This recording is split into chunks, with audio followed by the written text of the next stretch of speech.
পার্টিতে যাওয়ার আগে তৈরি হওয়া রিয়া পঁশালে অন্ধ্রের জন্য নতুন নয়। তবে কেয়ার হোমের এই বাসিন্দা ৮৮ বছর বয়সে একটি টেকনো উৎসবের আমন্ত্রণ পাবেন ভাবেননি। হ্যাঁ, আমি পার্টিতে যেতাম। একটি বলে আমার স্বামীর সঙ্গে পরিচয় হয়েছিল।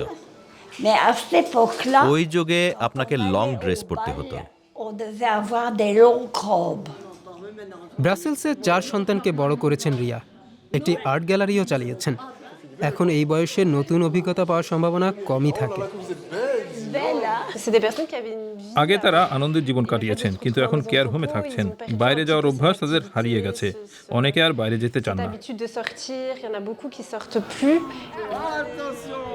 তবে আজ তারা শহরে যাচ্ছেন। রিয়া সহ অন্যরা ডে ট্রিপের প্রস্তুতি নিচ্ছেন। স্থানীয় অলাভজনক প্রতিষ্ঠান পাপি বুম এর আয়োজন করেছে। তারা বয়স্ক মানুষদের আনন্দ দিতে চান। আজকের গন্তব্য ফ্লোবেক শহরের একটি ড্যান্স মিউজিক উৎসবে। আগের এমন এক ডে ট্রিপের কথা শুনে উৎসবের আয়োজকেরা রিয়াদের আমন্ত্রণ জানিয়েছেন। উৎসবের স্থলে উপস্থিত হওয়ার পর রিয়া ও সঙ্গীরা ড্যান্স ফ্লোর মাতানো শুরু করেন। কেয়ার হোমকে আমি লিখে জানাবো। বিষয়টা দারুণ ছিল।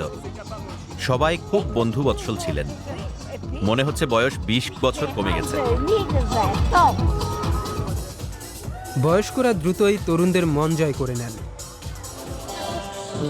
আমি নিশ্চিত আমিও তাদের বয়সে এখানে নাচবো। এটা সত্যিই বিভিন্ন প্রজন্মকে একত্রিত করেছে। দারুণ, তাদের জন্য এবং আমাদের জন্য। তবে রিয়ার সব সঙ্গী পার্টি উপভোগ করেননি। মিউজিক একেবারে আমার বিষয় নয়। অনেক বেশি বুম বুম বুম, মাথা ধরে গেছে। ট্রিপ পরিকল্পনাকারীদের সবার নিরাপত্তার বিষয়টি মাথায় রাখতে হয়েছে। ইভেন্টের আগে তারা প্রত্যেকের ব্যক্তিগত চাহিদা সম্পর্কে চিকিৎসকদের সঙ্গে কথা বলেছেন, যেন উৎসব চলাকালীন কোনো সমস্যা হলে সামাল দেওয়া যায়। ঝুঁকি যেন অনেক বেশি না হয় সে ব্যাপারে আমাদের সতর্ক হতে হবে। আমরা চাই তারা যেন সুস্থ শরীরে কেয়ার হোমে ফিরে যেতে পারেন, সঙ্গে সুন্দর কিছু মুহূর্ত নিয়ে যেতে পারেন, বয়স্করাও আনন্দ করতে পারেন। তারা নতুন কিছুর অভিজ্ঞতা নিতে চান, আমি তাদের সহায়ক হতে চাই। ইউসেফের ভবিষ্যৎ পরিকল্পনার মধ্যে আছে বয়স্কদের জন্য স্পিড ডেটিং ইভেন্ট এবং তার নাইট ক্লাব ও কনসার্টে নিয়ে যাওয়া। রিয়া বলছেন তিনি অবশ্যই পরের ট্রিপগুলোতেও অংশ নেবেন। আমি যখন আমার ছেলেদের এটা সম্পর্কে বলবো, তারা বিশ্বাস করবে না। তারা মনে করবে আমি পাগল হয়ে গেছি। জীবনে সব সময় আনন্দ দরকার, ফুর্তিতে থাকা দরকার।